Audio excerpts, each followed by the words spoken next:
Today I want to talk to you about budgeting. It really sucks. So let's do this instead. Hi, I'm Scott Frank, founder of Stone Steps Financial and certified financial planner. Budgeting is something that most people, from what I've seen in my practice, really don't enjoy. And in fact, in a 2020 Intuit survey of at least 1,500 people, 60% of people had really no idea what they spent last month. And I actually think that number is probably higher. The people who thought they knew what they spent probably didn't know what they spent.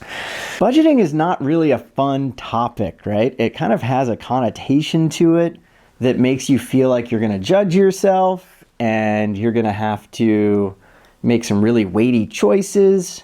And so instead, let's just look at it a little differently, okay? It doesn't need to be this big end-all be-all. So instead, what we like to do is let's look at this through a lens of 3 different buckets for you. First, before we look at those buckets, let's just get a sense of like, how much money do we actually get to spend every month? What's available to us, right? So the simplest way, if you're like a salaried employee, is just look at like, what's that net pay amount that hits my bank account? And then however often it hits your bank account, break it down into a monthly number. And you go, okay, that's what I get to play with. This is what we have to work with. Once you have that, then go ahead and look at these 3 different buckets. Now, the first bucket I think of as like the past, or something that I'm really not going to turn off. I know what the cost is, and it's probably not going to change, right? So you can kind of start to think about stuff that goes in there.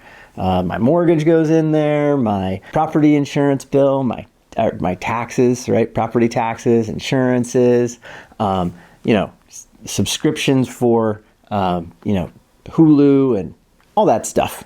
That kind of goes in there first, right? So you got like loans and all that stuff.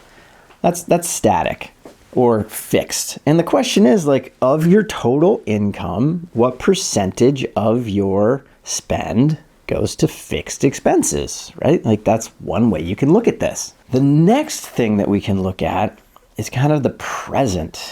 And the present really means like, okay, so for me, I live in a little town in just north of San Diego. And the question is, okay, for my wife and I and my 2 boys, how much money do we need on average to live a week of life here? So, I don't get my hair cut every day. I get it cut once every 6 weeks. And some weeks we have people over to the house where we spend more at the grocery store, and some weeks we spend less. So we just need to get a sense of what are these costs that we have, and how do we actually want to build those into our lives, and what's that weekly dollar amount, right? And so we get a sense of what do we spend every week, and that breaks down to a monthly number, but even more importantly, we can break it down to a weekly number. And why does that matter? That matters because when we look at the spending that most of us have in our lives, the place where we end up overspending is just in normal consumption week over week, right? We walk into Target, where I'm going to go get a gallon of milk and like 2 other things on my list. And instead of walking out with $20 worth of stuff, I walk out with $180 worth of stuff, right? It's so common. It happens all the time. Or using Amazon to do spending, things like that. So just knowing what the weekly amount is that we want to spend, that's really, really helpful to look at what we're spending and then be mindful about the spending. Because what we can do, the little trick, if you want to do it, is you can actually go, we spend on average, or $800 a week, whatever the number is. Well, what you can do is you can actually set up a second bank account if you want, and you can fund your personal spending every week and just use a debit card to live your life. And now you're not using a credit card where you're going to go overspend and at the end of the month pay it off. Right? Now you're just going to go spend that exact dollar amount and you're going to pay attention to it. So you're going to really know what you need to spend. So if you're really looking to hone in on what you're spending and how to be really mindful about it, or you have specific goals that you really want to get after and be mindful, this is a really good tactic. And then we go to the future.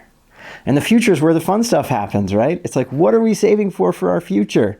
Now, we might just be doing something like building an emergency fund for the first time. awesome if that's what you need to do. You might be saving for a down payment on a home, right? You could be saving for retirement or college funding. Retirement in this instance for a lot of people who have 401ks outside of work is already happening outside of this system, right? So if you just create a little spreadsheet for yourself with your income and your 3 columns, like healthcare and your health insurance and 401k, that's probably already happening outside of this little system. But this little system helps you see where's the money going and what are we doing with it. The cool thing is that once you build it out, you get a sense of where are we putting our money? Is it in things that are static that we're not going to change? Or question that, like, should we change that, right? Do we want to bring this number down somehow so we get more for living life in the present or in the future? Another thing, of course, we can look at is what if we increase our income? Then we have more room to have things go into the other places as well.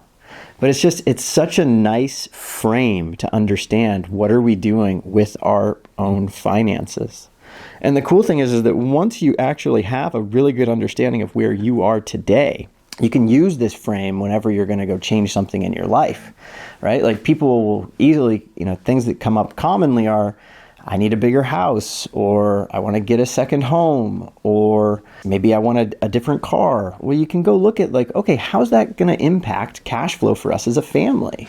And where are we going to have to make a different choice so that we can have that thing that we want? Because oftentimes we can almost always get what we want, but we rarely can have everything we want, right? So this is a wonderful frame for you to look at.